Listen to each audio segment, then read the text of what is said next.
guys, Artemis Prime here doing another Marvel Legends figure review on the Marvel Legends Icons 12-inch Daredevil figure released by Hasbro. I gotta give a big thanks to Marty, Marvelous Marty, for hooking me up with this figure. This was a Christmas gift from him. Thanks so much, bro. I totally did not see that coming. Really appreciate it, man. I've always looked around at this thing, and you know, to be honest, I don't really think it's the best Marvel Legends Icon figure out there, but I'm really glad to have it. I love the character, and I don't think this is a bad body mold. It's just the articulation gets frustrating on him overall. Now, we've seen this kind of mold before with a number of other Icons figures, and we have seen a very similar mold on our Gigantic Battlers Goliath right here, and the Giant Scroll and the Giant Man figure that did come out from the Gigantic Battlers. So you can see there's a lot of similarities over here. There are some differences. For instance, this guy has a huge seam going down the middle, and there's a seam going all the way down to his crotch and everything, but for the most part, you know, they are more or less the same thing. Now, I do think this figure is based off of the Nemesis Wave Daredevil figure that you can see right over here. This is a 6-inch figure. I have the first appearance version, and then there is the red version, which I do not have, but these basically have the same body mold. I mean, they're exactly the same thing. The articulation and everything is the same. So yeah, anyway, let's get a closer look at this guy over here. So he does come with these giant nunchucks over here, which are held together by this rope.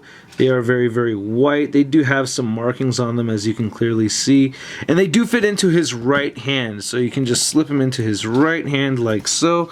And that looks pretty good, you know, not too shabby. Unfortunately, due to him having a closed fist, his left hand cannot hold the other side of the nunchucks. And in a very similar way to the 6-inch version, you can throw the nunchucks into his holster right over here. I say throw, but I mean place them, and these slots do work perfectly fine. And yeah, that doesn't look too bad, so they stay in there pretty well. So I like the head sculpt of this guy. It looks like Daredevil. I like this interpretation of Daredevil. I really like the black paint shading that we have on this.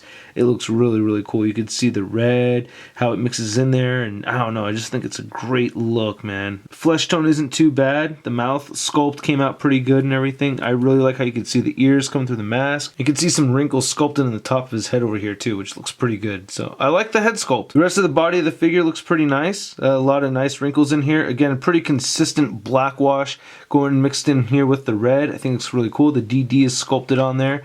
And he's got some wrinkles in his arms right over here on his shoulders. The biceps look okay. It's kind of a thin look, you know. Over here it looks a little skinny to me, but overall it's alright. And I like all the wrinkles. More wrinkles right there in his glove. And then on the torso section over here it looks pretty good. And you can see some wrinkles in the shorts. So, you know, a lot of wrinkles. Now, the holster over here came out really nice. I like how you could actually see lines sculpted right here on this strap. They painted the buckle silver, and you get some really nice stitching right here coming off on the side. And it looks like it's made out of leather or something, which is very clean looking. I think that came out looking great. Very realistic looking leather material, even though it is just made out of plastic. And the rest of the detail on the legs came out pretty good, and then his boots have some nice shading there as well. So, pretty cool looking figure. So I really like the figure as far as paint sculpt goes. It's not too bad. This guy does have pecals at the bottom of his feet. Nice detail right here on the bottom of the boots too. I really like that. And here's a look at the back of the figure. Looking pretty clean. If it gets a little blurry, forgive me. Got a brand new camera, but you know, I think the musculature and everything on this figure is pretty awesome. So there's nothing really too crazy about the articulation of this guy. I'm not extremely fond of it. His head does not really look up. Yeah, can't get it to look up much at all. Maybe just a little bit. It can move side to side though, and he does look down a little bit. I guess a little bit of a neck pivot right over there.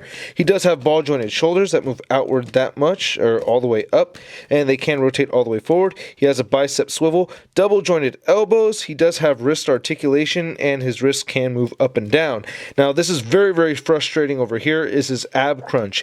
It looks like it wants to bend forward, but you let go and it just flings right back up. That's extremely frustrating, especially knowing on the Gigantic Battlers Goliath figure, it does stay when you do crunch it forward. So I was really hoping this guy would still have that joint, and no matter how much I push down, nope, it doesn't work. So anyway, he does have a waist swivel, and then these hip joints are extremely annoying too. You can't really get him moving all the way up with his Daredevil nunchucks in there, so you gotta take these out. And if you look over here, some of the plastic has gotten worn. You can see the whitening over here, and that's from me moving these around. So that, you know, it can move outward, and then to rotate them forward you kind of have to turn all the way like so, and then rotate the upper thigh swivel over here. So, and it doesn't really even bend that much forward doing that, so that kind of sucks, and I don't know, it doesn't really work too well. But yeah, upper thigh swivel, double jointed knees, and his ankles move side to side, down and up, and no ankle pivot. So this being a Marvel Legends Icons figure, it does stand just under 12 inches tall. And here he is standing next to his little brother, the Nemesis Wave Daredevil figure. And here he is next to the Marvel Legends Icon Spider-Man figure. Again, thank you, Marty. And I think these guys go in great scale together. Here he is next to the Gigantic Battler's Goliath figure. There are a little bit more differences between these two than I originally thought. For instance, the bottom of his feet are completely flat. They don't have all the detail in there. And the Marvel Legends Big Time Letdown Spider-Man. I did complain about the figure a lot. I had a lot of bad things to say about it, but I still really appreciate it. I like the paint sculpt of the figure. Not a bad sculpt and a lot of cool paint detailing on it. I think it's a badass looking figure,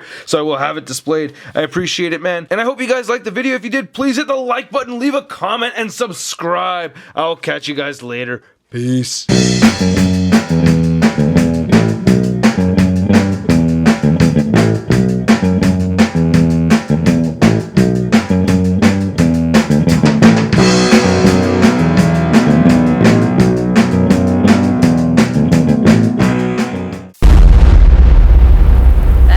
Crispy. Looking pretty clean and just a little bit blurry. Still getting used to this new camera.